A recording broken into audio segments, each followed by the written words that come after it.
Hi, everyone. Welcome to another episode of Open Minds. This has, I think, evolved to become a bit of a weekly lunch and learn series for me, in particular, and the people and my guests that I bring on board.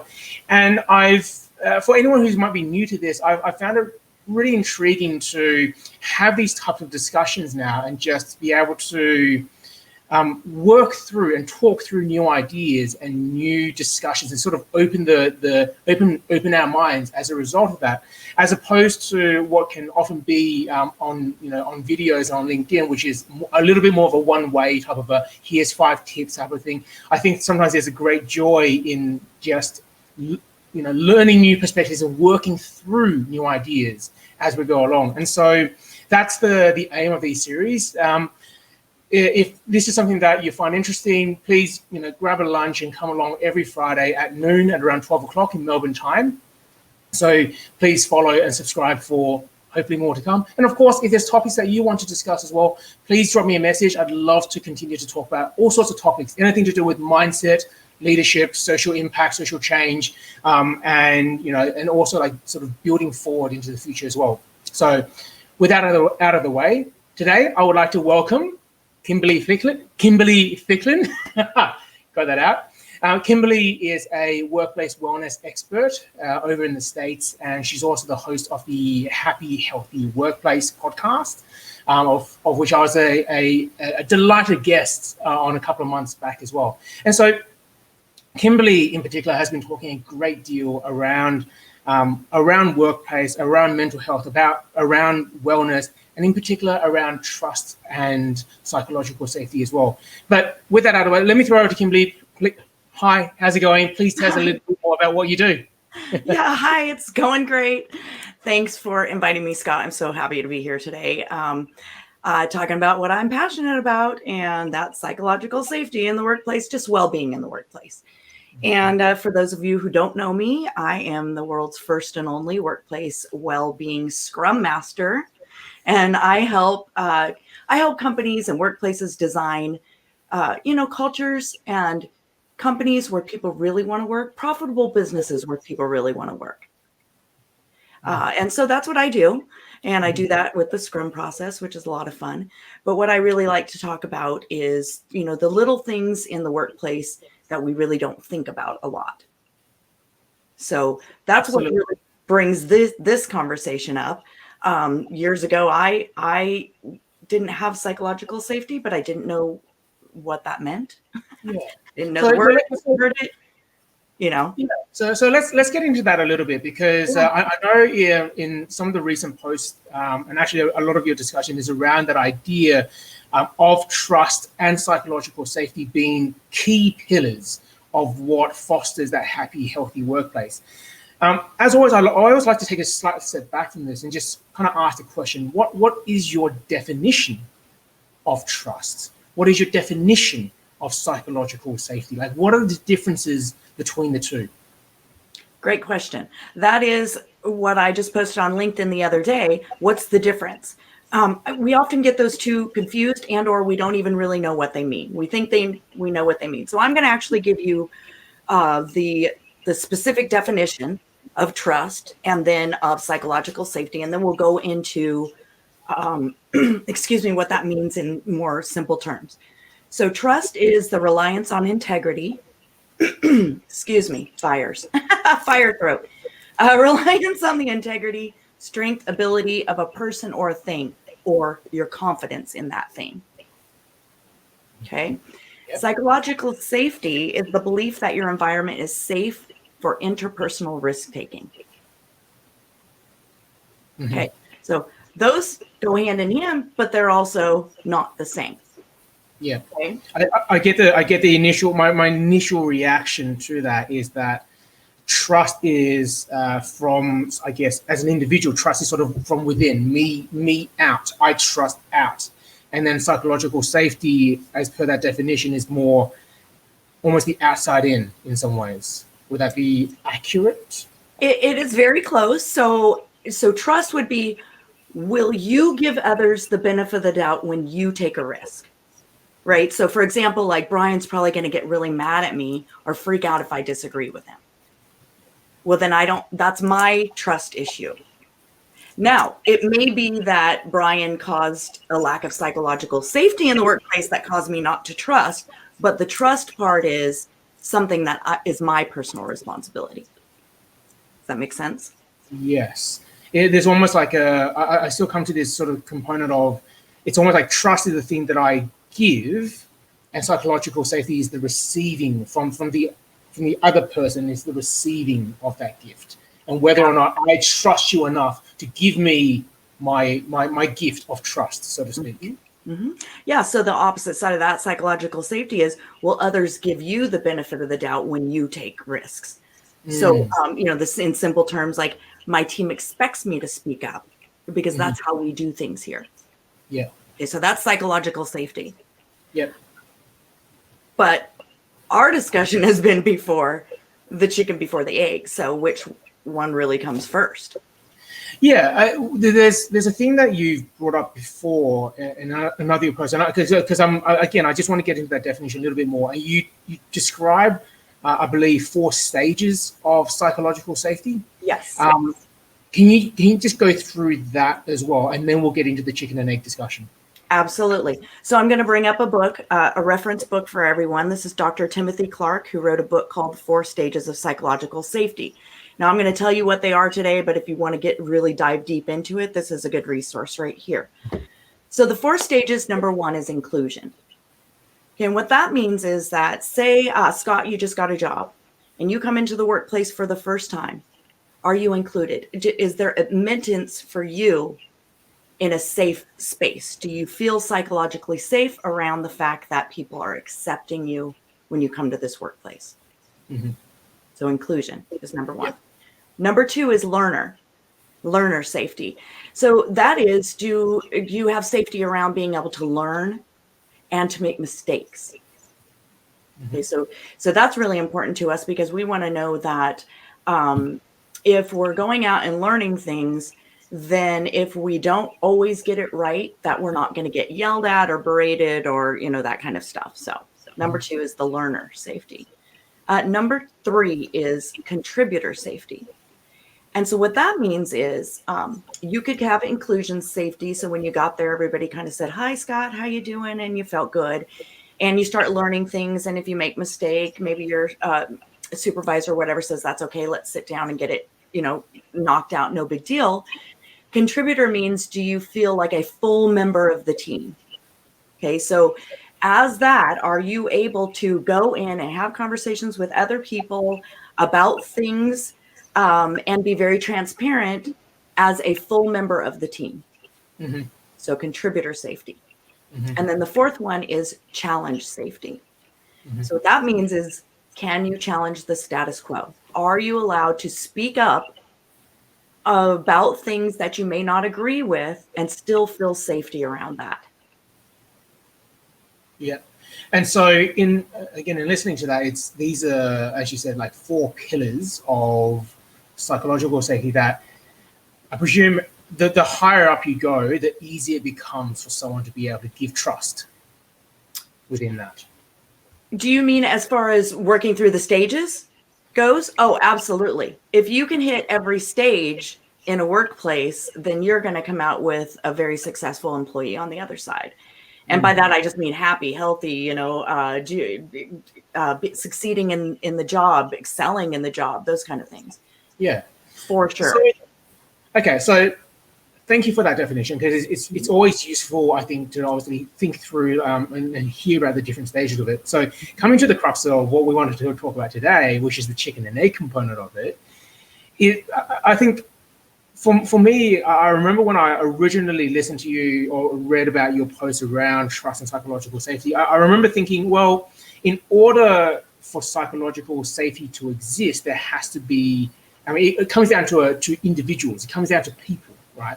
And so people have to be able to give trust, and psychological safety is a byproduct in some ways of that, as opposed to, sort of focusing and say, "Oh, we're going to create this pillar." It's like, yes, we will create this pillar, but the fundamental principle of that is still trust. So that's kind of my initial reaction to that. What are your thoughts? Yeah, well, it's hard. It's a crux. It is.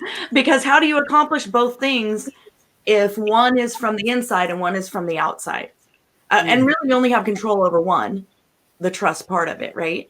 But say you're at work and you're in a place where you don't have psychological safety and you cannot trust the people that you're around, no matter how hard you try, because they haven't offered you any psychological, like maybe when you got there, you didn't get your inclusion safety. So everybody made you feel like, like you weren't included, and you sat for 2 weeks at your desk and nobody asked you to lunch or anything like that. Well, right off the bat, you're not going to, your trust is going to be less, right? So people are going to come up to you after that length of time, and you might question why they're there, and why they hadn't come talk to you initially. So then we go back to the psychological safety. It has to start with that.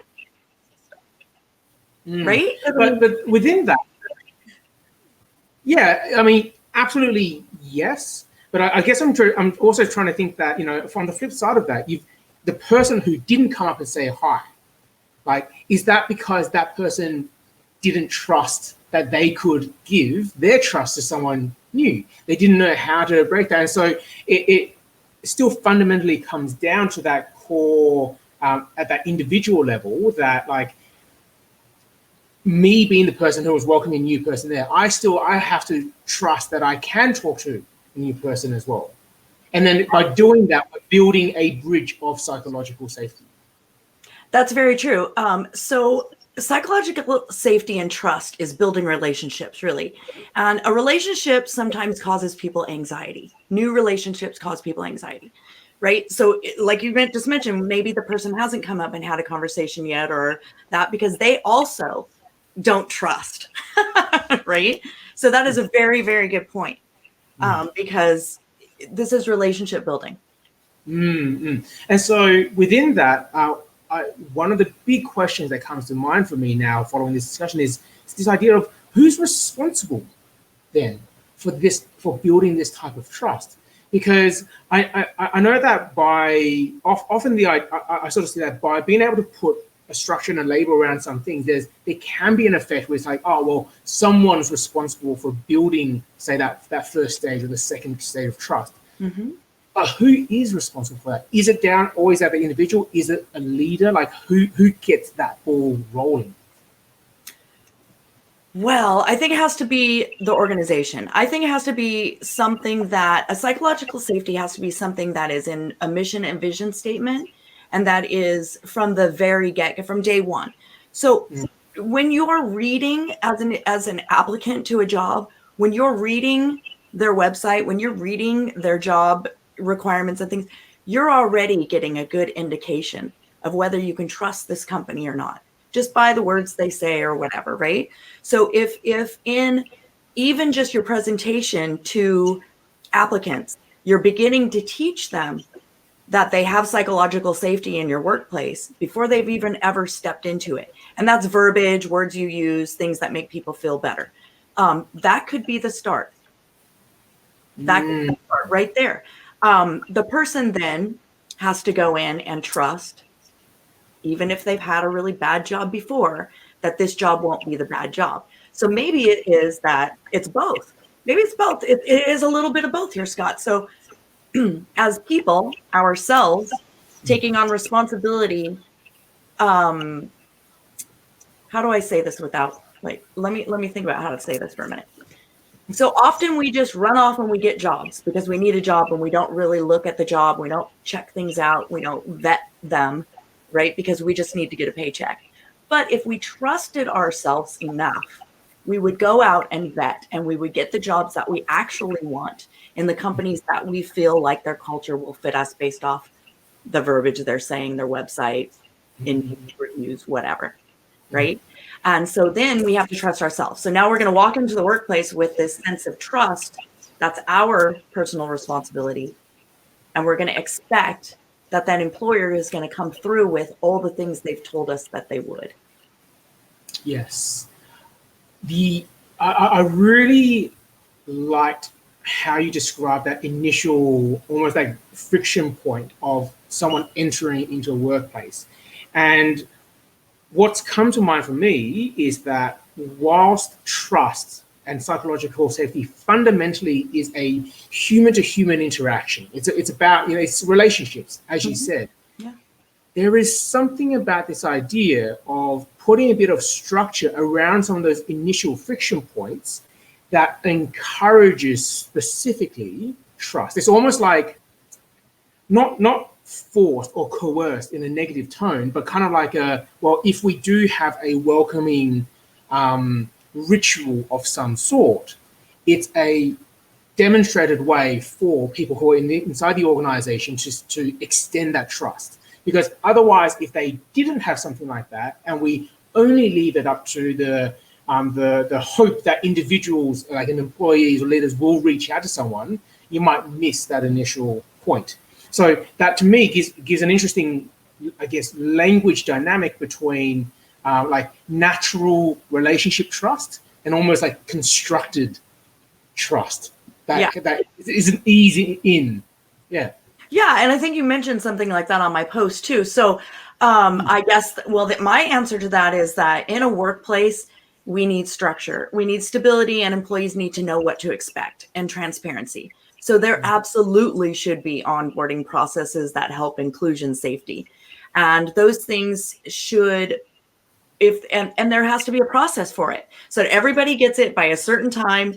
You know what I mean? And so here's the thing though, everything needs a process. That's especially in business, or it won't get done, right? Because there is no checklist. There is no, did we do this? Did we do this? Did we do this? Did Scott get all of his great goodness as he came into the workplace?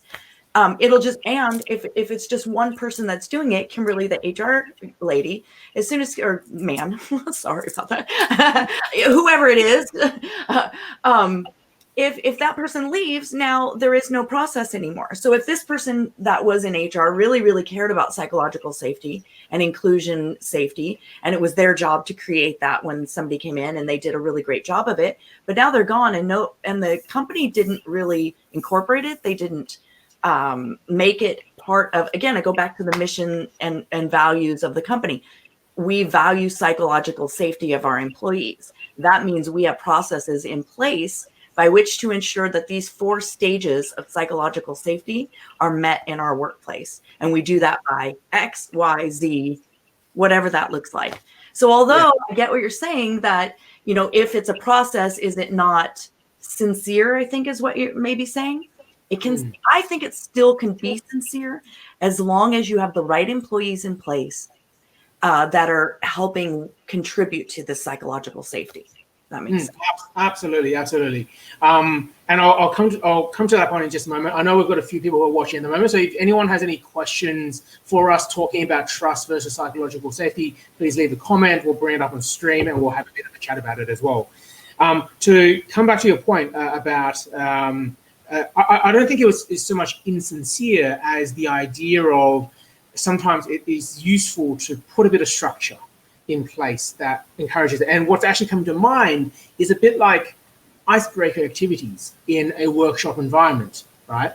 No one's necessarily having that much fun when they're doing icebreakers, but the idea is that it's a constructed way of creating some of those parameters of psychological safety, right? And so by sometimes that I think of by articulating something, by saying something, you're starting to create some of those fundamental barriers of saying, fundamental linkages, of being able to say, we can trust this, we can trust that. I hear what you sound like now. I can put a voice to the face. That in and of itself gives me a little bit of confidence. And then the rest is on me to be able to say, okay, now that we've made that connection, I can start that organic human aspect of trust. That's an excellent point. That's a great point. I actually have one on the podcast. You can go and download it. And if you want this free guide, just get a hold of me on LinkedIn and I'll send it over to you. Coffee Chat, 25 ice-breaking questions that can help create, culture and productivity in your workplace. Why I created that was because often in my talks, I'll have somebody say, well, we don't have a workplace like that yet. How do I create that space? And then I've had, no joke, CEOs tell me my employees are never going to talk to me. I'm the boss, you know?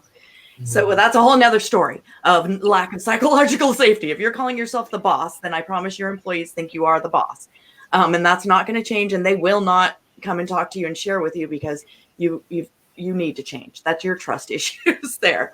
But what you do is, what happens is people expect that right away they're going to get their employees to start talking about super deep stuff, you know, like, okay, so tell me about your mental health issues since it's COVID and we're all at home. And people are like, they don't feel safe. You haven't created any kind of a space for that. They barely know you. You haven't even asked them what their favorite color is, really. You know, things are that simple. And so I'll say, hey, you know what you do is you create the space for, say, 15 minutes every morning, and you get out these questions, and they're dumb. Every day it's some dumb question. And don't make it like forced. Let buddies buddy up and people who stick together, and let everybody sit where they want. Don't go like, we're going to put so-and-so and so-and-so, or go A, B, A, B. Like, it all makes people feel so uncomfortable. Let everybody sit where they are the first time. Ask a silly question. What's your favorite TV show? And then shut up. And let them just start talking. And you provide coffee. But every day they know you're going to get together, and it's just going to be something at the beginning of the day that is just some silly question. It starts to build this trust because they're having conversations. They are non-threatening questions. Then what happens, as you had said, is after you do that for a while, you can start asking the harder questions. Then you can come in and say, what isn't working for you right now? And be quiet. I think that's really funny. I'm glad you brought up leaders, because when I was at the Workplace Wellness Conference a few weeks ago, one of the big takeaways from all these different, heads of organizations or heads of PR and all that sort of stuff has been how important it is for the leader to be the one that initiates that vulnerability, that discussion. The more the leaders were able to be quite genuine around saying, hey, I'm also hypothetically say struggling with mental health. I'm feeling quite down. I have actually spoken to my own psychologist, or I've joined in Australia, they've got this employee EAP, employee assistance. EAP. Yeah. So they think like I've gone involved. That created that call it the breaking of the ice that showed other people that they can do it as well. And so that's again coming back to this constructed version of showing how trust can be done is important, because it lubricates the way for everybody else to kind of go, oh, I can do this too. And another thing that I'll also throw in here, because you also touched on the method as well, is one of the other findings that people shared was more is more, and more is better at this stage. And realizing that like the town hall scenario, great for the extroverts, terrible for people who don't want to speak up. And so there are the public forums, the quieter forums, even all the way through to the anonymous forums. And that requires an incredible level of trust by the organization that the employees are not going to abuse something like that. But yet again, there's a demonstration there. It's like, we are going to trust you to do the right thing, and we're going to demonstrate that by giving an anonymous channel. So hopefully that makes you feel safe in order to give us your trust too. And that has apparently been working out really well for some of these organizations. Well, that's true inclusion. I mean, we talk about inclusion, and inclusion has to mean that everybody can show up the way they feel most comfortable to show up. And we expect those town hall meetings. That's great for somebody like me. I love to chit chat with people. I love to be in the room drinking coffee and hug everybody. You know, right now we're doing it virtually, but you know, when we used to go show up at work, I love that. I love that kind of, but I know many people who are like, I don't want anything to do with a room full of 100 people or a Zoom meeting full of 100, and they will never speak up. And so what happens is you're leaving behind a huge group of people who aren't being served the way that they need to be served in your work. And that brings up even something else. I actually interviewed Barbara Zabawa, who is an attorney, a wellness attorney. And she even talked about this type of inclusion, some of it being can fall under legalities, actually, in that if you're creating programs, which I would consider a psychological safety a program or a trust program, or all these are designing culture programs, is that if you are only basing it off of the Kimberlys who like to show up at the event, somebody could actually legally take action against you because your program that you designed is not inclusive for them. So, I mean, these things go really, really much deeper. We could talk forever about this, but I mean, even just touching on that kind of stuff, we really need to think about what inclusion means. And that means that everybody's being served. And if we don't ask our people, we will not know. We're not going to. We think employers think they know it. I know what my employees need. I hear them complain or blah, blah, blah. No, you don't, because you're really not asking the good questions. Precisely. I can only reinforce and re-amplify that message because, again, Workplace Wellness Conference said the same thing. People who, organizations or somewhat leading organizations would go back to their employees and ask questions like, what do you think is our culture? Not telling the employees what the culture is meant to be, but what do you define to be our culture? And allowing all staff and team members and leaders as well, like it's not just from the leaders, like leaders are also individuals too, letting them be able to put it in their own words in order to have a bit of that agency. And there's a small point that I want to also sort of ping back onto, which is sometimes things like inclusion, things like diversity, sometimes they become showy things. But I've always been struck by the idea, genuine integrity in terms of these pillars of trust and psychological safety. Genuine integrity is when you do it when no one's watching. You don't have to talk about it. Town hall is the big splashy thing. We're doing town halls. That doesn't matter. No, the posters on the wall and all the great things and your missions and visions all written down. But if you're not living that, if your employees aren't living it, they're never going to feel that kind of culture. They're never going to. And if you're just telling them what they should feel about the company, it's not. You have to ask questions, and you have to ask them deeper than most of the surveys get into. I mean, because usually it's like, are you happy at work? And people go, and it's like, yes, no. Sure. Right. But there's no tell us about it. What are you struggling with? What are you finding? Or questions like, what drew you to us as a company, and where do you think, is there something we're missing? Is there a disconnect between what we offered and what you act? Because I'll tell you what, because you hear employers say all the time, like, oh, that employee lied to me on their, or they flibbed on their thing. I said, well, workplaces do it all the time too, because they want somebody in there, and they'll convince somebody that they've got a really great culture, and then you get in there and you find out that's not the case. So that's a big, huge question. I think that would help workplaces to understand what type of psychological safety they're offering. Hey, there's these 4 stages of psychological safety we're aware of. Did we create these for you since you've been here? Where do you feel you're at? How can we help move you forward? The last question that I have for you, because we're coming up on time, and I also appreciate that this question might be too big, so I'm going to see if we can challenge ourselves to be concise with this. But whilst we have been talking within the context of workplaces and businesses, there's a lot of what we're discussing that feels to me quite relevant just in terms of our community as well, as genuine interpersonal relationships, this idea of psychological safety in our discussion. And I wonder if there is a difference between trust and psychological safety at a community level. Like, does it need to be different between work and community? I appreciate that can be quite big, but I'd love to get a quick, hot take from you on that. Well, I think it goes back to this thing that we were talking about. Is everybody going to be involved? Do they care? Does everybody care about the psychological safety of their community? You know what I mean? So if everybody doesn't care, then it's harder to have those stages in place or have any kind of a process in place. Who drives it? Who's the leader of it? You know what I mean? It almost feels like it would also have to be some type of a program in place with some very key elements that somebody was the driver of.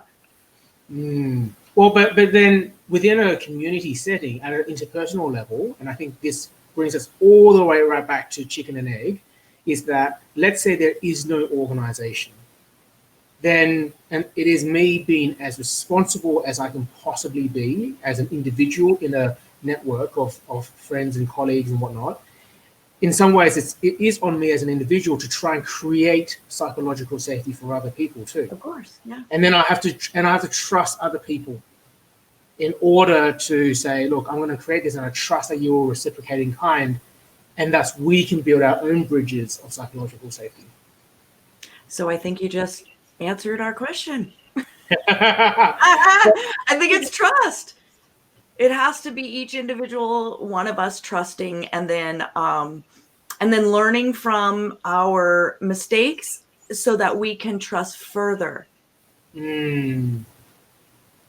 Yes. There's an abstract philosophical concept that's coming to me here, which is to do with the prisoner's dilemma, which I won't go into too much detail because that's something that people can Google. But the fundamental idea is that, when people cooperate, they can get the most out of it, right?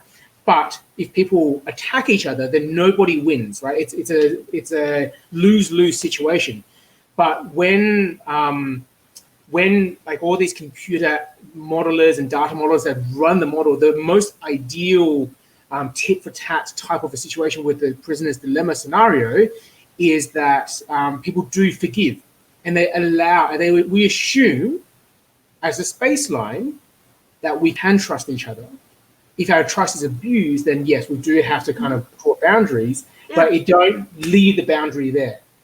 We have to also have the ability to come back and say, I'm willing to trust again.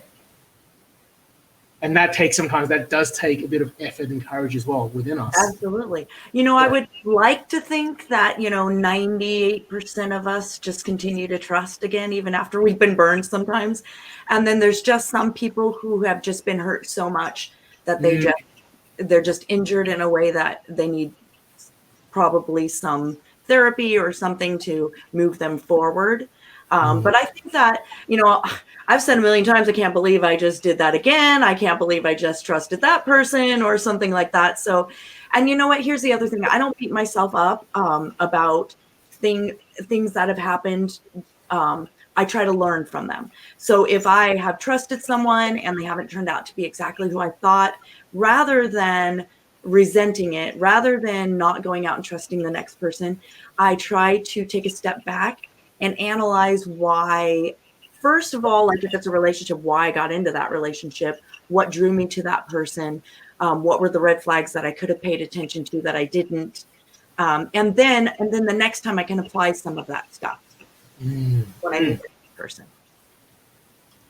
Fascinating. I really enjoyed this discussion. I think it was, and this is why for me, just wrapping it all up, why I've really enjoyed these sort of open minds types of discussions. Like this is what for me has been really powerful, to be able to just play with the idea and let it kind of go, because for me, like it's been like I've learned something new. I think the big takeaway for me is that idea of, using obviously my language, that idea of like constructed trust versus organic trust, but how that can be important components for thinking about building psychological safety. So that for me was a really great takeaway. So thank you for that. Oh, you are so welcome. Thank you. I love this conversation. I mean, I've interviewed you on my podcast. I don't have any set questions. It's definitely a coffee chat. I love chatting about what I'm passionate about, what other people are passionate about. So thank you so much for the opportunity to do so tonight. Absolutely. So PM where I'm at. So if people want to find you, where can they find you? Yeah, well, they can find me right here on LinkedIn. I guess we're in a couple places. So on LinkedIn, Kimberly A. Ficklin. And you can find my podcast on thehappyhealthyworkplace.com and any of your favorite players. Fantastic. thank you to everybody else who might have been watching and following along. And I know a lot of people tend to watch this afterwards too. So if you do find anything interesting, again, just a reminder, if you'd like to listen to more every Friday, I think is the current schedule for these lunchtime conversations, these little lunch and learns. So Melbourne time or GMT plus 10 at about 12 o'clock. So please follow, like and subscribe, all that sort of stuff. And if you have any ideas or things that you'd also like to discuss with me, please drop me a message below. I'd love to entertain even more conversations. Next week, I have another intriguing discussion with a special guest, Chris Furlong, on the topic of gratitude versus optimism and what the difference might be between the two. So, Kimberly, thank you again for your time. Thank you. And thank you, everybody who is watching. Look forward to next week's. Thank you so much. See you later. Bye.